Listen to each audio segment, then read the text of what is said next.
আসসালামু আলাইকুম। সবাইকে স্বাগত জানাচ্ছি গ্লোবাল ভিউজে। আপনাদের সঙ্গে আছি আমি তাসনিম হোসাইন। আজ জানাবো আন্তর্জাতিক গণমাধ্যমে আলোচিত সংবাদ ও বিশ্লেষণ। অনিবার্য পরাজয়ের মুখে মাথা নত করেছেন ইসরায়েলি প্রধানমন্ত্রী বেনিয়ামিন নেতানিয়াহু। হামাসের সঙ্গে যুদ্ধবিরতি আলোচনায় সম্মত বলে জানিয়েছেন তিনি। হামাস বলেছে, ফিলিস্তিনিদের চাওয়া পূরণ হলেই কেবল চুক্তি হবে, না হয় যুদ্ধ চলবে।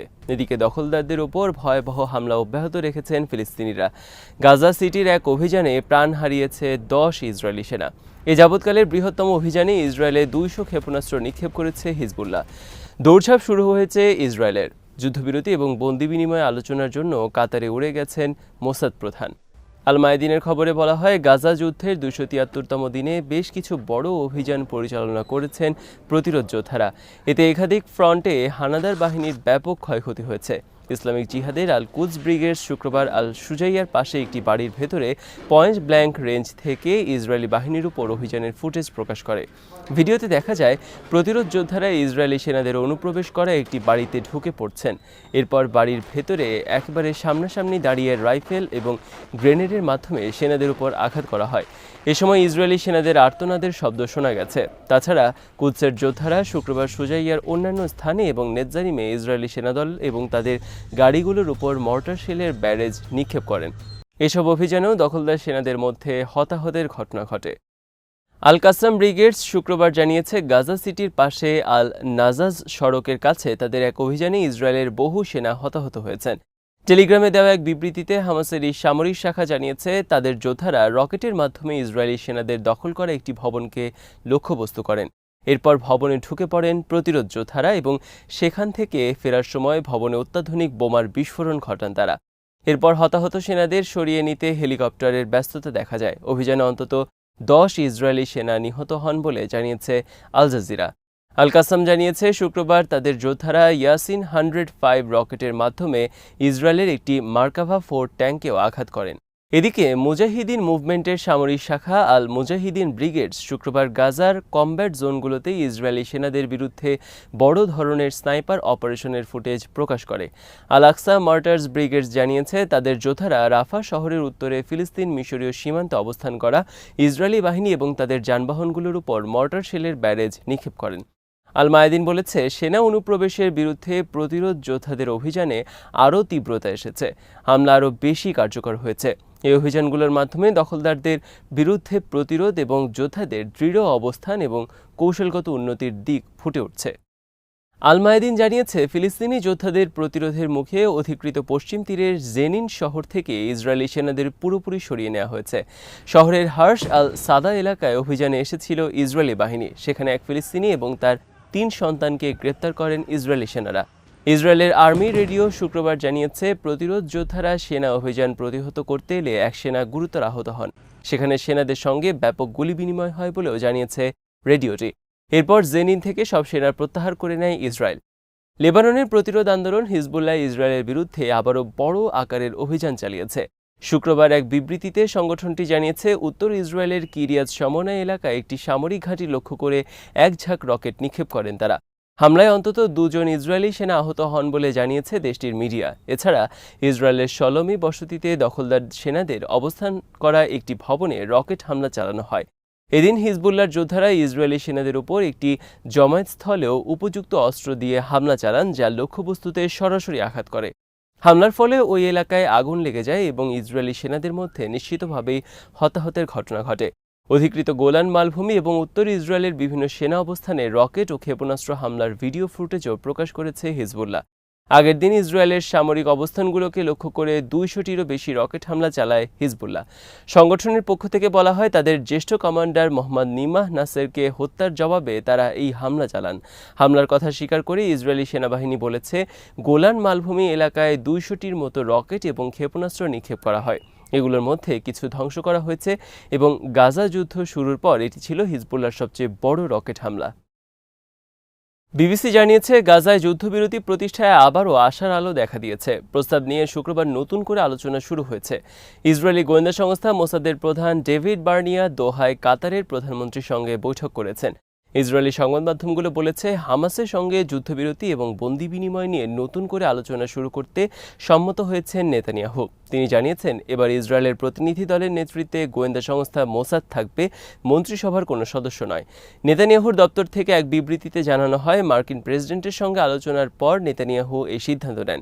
নেতানিয়াহুর ঘনিষ্ঠ একটি সূত্র জানায়, এবার মোসাদের কর্মকর্তারা প্রতিনিধি দলের নেতৃত্ব দেবেন। তবে হামাস আবারও বলেছে, যে কোনো চুক্তিতে অবশ্যই যুদ্ধ স্থায়ীভাবে বন্ধ এবং গাজা থেকে ইসরায়েলি বাহিনীর পূর্ণ প্রত্যাহারের বিষয় থাকতে হবে।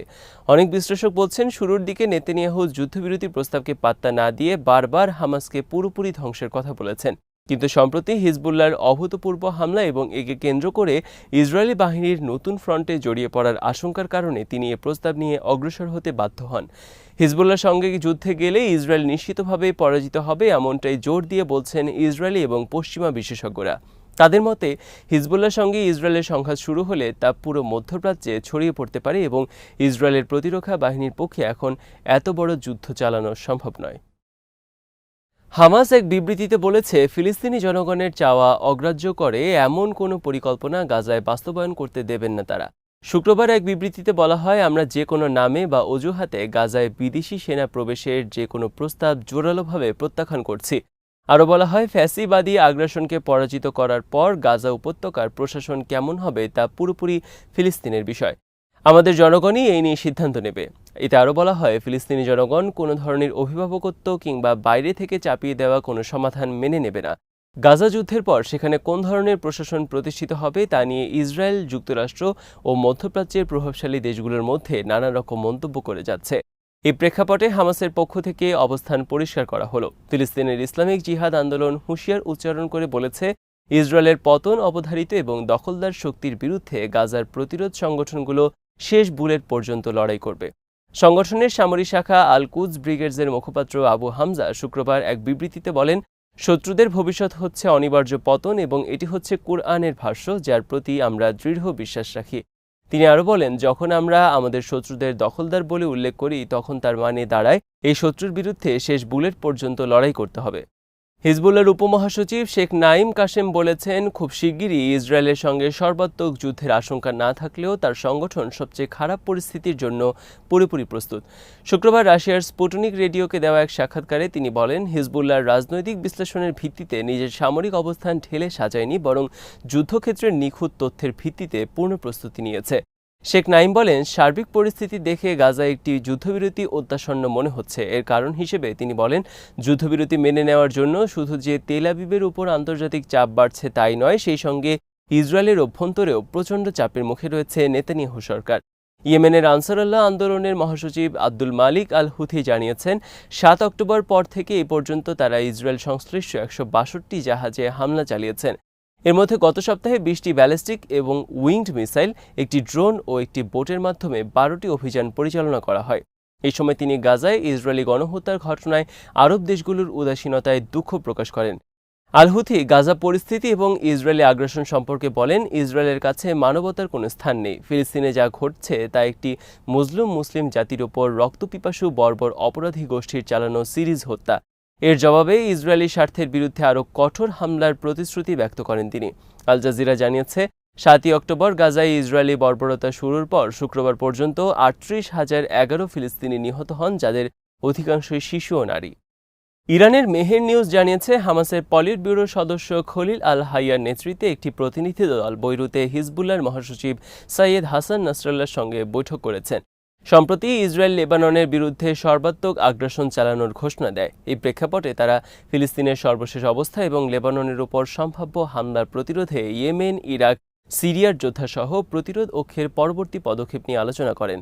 বৈঠকে দখলদারদের বিরুদ্ধে কাঙ্ক্ষিত লক্ষ্য অর্জনে মাঠ পর্যায়ে এবং রাজনৈতিকভাবে সমন্বয় অব্যাহত রাখার বিষয়টি নিয়ে নিশ্চিত করা হয়।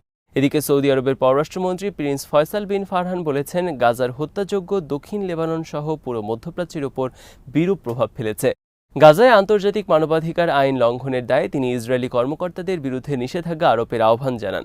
স্পেনের রাজধানী মাদ্রিদে ইউরোপীয় ইউনিয়নের আয়োজনে শুক্রবার এক আলোচনা সভায় তিনি বলেন, গাজা পরিস্থিতি শুধু ফিলিস্তিনের উপর প্রভাব ফেলছে না, বরং পুরো মধ্যপ্রাচ্যের উপর প্রভাব পড়ছে। ইসরায়েলিদের এই বর্বরতার ব্যাপারে আন্তর্জাতিক সম্প্রদায়ের নীরবতার সমালোচনা করে সৌদি পররাষ্ট্রমন্ত্রী বলেন, ইউরোপের দেশগুলোর উচিত ইসরায়েলের দখলদার এবং হত্যাযজ্ঞের বিরুদ্ধে আরও শক্তভাবে কথা বলা। ব্রিটেনের সাধারণ নির্বাচনে চমকের শেষ নেই। ভারতীয় বংশোদ্ভূত ঋষি সুনাকের নেতৃত্বাধীন ক্ষমতাসীন দলের লজ্জাজনক পরাজয়ের মধ্যে 5 ফিলিস্তিনপন্থী নেতা জয়লাভ করে চমক দেখিয়েছেন। এদের মধ্যে রয়েছেন লেবার পার্টির প্রাক্তন নেতা জেরেমি করবিন। জয়লাভ করা বাকি সবাই স্বতন্ত্র প্রার্থী। তারা ভোটের প্রচারে ফিলিস্তিন ইস্যুতে সরব ছিলেন। ফিলিস্তিনপন্থী জয়ী প্রার্থীরা হলেন লেস্টার সাউথ থেকে শওকত আদম, বার্মিংহাম পেরিবার থেকে আইয়ুব খান, ব্ল্যাকবার্ন থেকে আদনান হোসেন এবং ডিউসবেরি এবং বাটলে থেকে ইকবাল মোহাম্মদ। তবে সবচেয়ে বেশি আলোচনা হচ্ছে আদনানকে নিয়ে। নতুন রাজনীতিতে এসে লেবার পার্টির কেট হারলানকে হারিয়েছেন তিনি। আসনটিতে 69 বছর ধরে প্রতিনিধিত্ব করছেন লেবার পার্টির আইন প্রণেতারা। গাজা যুদ্ধ নিয়ে লেবার পার্টির অবস্থানে দলটির অনেক ভোটারের মধ্যে যে বিভক্তি এবং অসন্তোষ রয়েছে, এই স্বতন্ত্র 5 প্রার্থীর জয় তারই প্রতিফলন বলে মনে করা হচ্ছে। ফলাফল আরও বেশ কয়েকটি আসনে ফিলিস্তিনপন্থী প্রার্থীদের সঙ্গে হাড্ডাহাড্ডি লড়াই হয়েছে বলে খবর পাওয়া গেছে। বৃহস্পতিবার অনুষ্ঠিত নির্বাচনে 650 আসনের মধ্যে লেবার পার্টি 412টি আসন পেলেও গাজা যুদ্ধ দলটির উপর বড় ধরনের প্রভাব ফেলেছে। ফিলিস্তিনপন্থী স্বতন্ত্র প্রার্থীদের কাছে অন্তত 4টি আসন হারিয়েছেন তারা। তাদের হাতে পরাজিতদের মধ্যে ক্যাবিনেট অফিস বিষয়ক ছায়ামন্ত্রী জোনাথন অ্যাশওয়ার্থ রয়েছেন। ফিলিস্তিন নিয়ে একটি মন্তব্যের জেরে ব্যাপক সমালোচিত হয়েছিলেন লেবার পার্টির নেতা কিয়ার স্টারমার। তিনি বলেছিলেন, গাজার বেসামরিক নাগরিকদের বিদ্যুৎ এবং পানি বন্ধ করার অধিকার রয়েছে ইসরায়েলের। এদিকে ফলাফলে দেখা গেছে ঋষি সুনাকের কনজারভেটিভ পার্টি প্রায় 100 বছরের মধ্যে সবচেয়ে বড় বিপর্যয়ের শিকার হয়েছে মাত্র 121 আসন পেয়ে। গতবারের চেয়ে 252 আসন কম পেয়েছে দলটি। একসঙ্গে এত বেশি আসন হারানোর রেকর্ড যুক্তরাজ্যে অন্য কোনো দলের নেই। ইরানের নতুন প্রেসিডেন্ট নির্বাচিত হয়েছেন মধ্যপন্থী মাসুদ পেজেশকিয়ান। দ্বিতীয় দফায় অনুষ্ঠিত ভোটে দেশটির সর্বোচ্চ নেতার ঘনিষ্ঠ এবং কট্টরপন্থী সায়েদ জালিলিকে হারিয়েছেন তিনি। শনিবার দেশটির রাষ্ট্রীয় সংবাদ মাধ্যম জানিয়েছে 3 কোটির বেশি ভোট গণনা হয়েছে। এর মধ্যে মাসুদ পেজেশকিয়ান পেয়েছেন 1,60,00,000-এর বেশি ভোট, আর সায়েদ জালিলি পেয়েছেন 1,30,00,000-এর বেশি ভোট। 28 জুন প্রথম দফার ভোটে কোনো প্রার্থী 50%-এর বেশি ভোট না পাওয়ায় নিয়ম অনুযায়ী শুক্রবার দ্বিতীয় দফার ভোট হয়। প্রথম দফায় 42% ভোট পেয়ে এগিয়ে ছিলেন পেজেশকিয়ান, আর 39% ভোট পেয়ে দ্বিতীয় অবস্থানে ছিলেন জালিলি। প্রথম দফার নির্বাচনে 6,10,00,000 ভোটারের মধ্যে মাত্র 40% ভোট দিলেও দ্বিতীয় দফায় প্রায় 50% ভোটার ভোট দিয়েছেন। নতুন প্রেসিডেন্ট মাসুদ পেজেশকিয়ানের বয়স 69 বছর। তিনি হৃদরোগ বিষয়ক সার্জন। ইরানের পার্লামেন্টে 2008 সাল থেকে তাবরিজ শহরের হয়ে প্রতিনিধিত্ব করছেন তিনি। ইরানের প্রধান সংস্কারপন্থী জোট তাকে সমর্থন দিয়েছে। অন্যদিকে 58 বছর বয়সী জালিলি কট্টরপন্থী এবং রক্ষণশীল নেতাদের কাছ থেকে সমর্থন পেয়েছেন। বিশ্লেষকরা বলছেন, সর্বোচ্চ নেতার ঘনিষ্ঠজনকে হারিয়ে মধ্যপন্থী পেজেশকিয়ান জয়ী হলেও অভ্যন্তরীণ এবং পররাষ্ট্রনীতিতে ইরানের অবস্থানে তেমন হেরফের হবে না, কারণ দেশটির নীতি নির্ধারিত হয় সর্বোচ্চ নেতা খামেনির সম্মতিতে।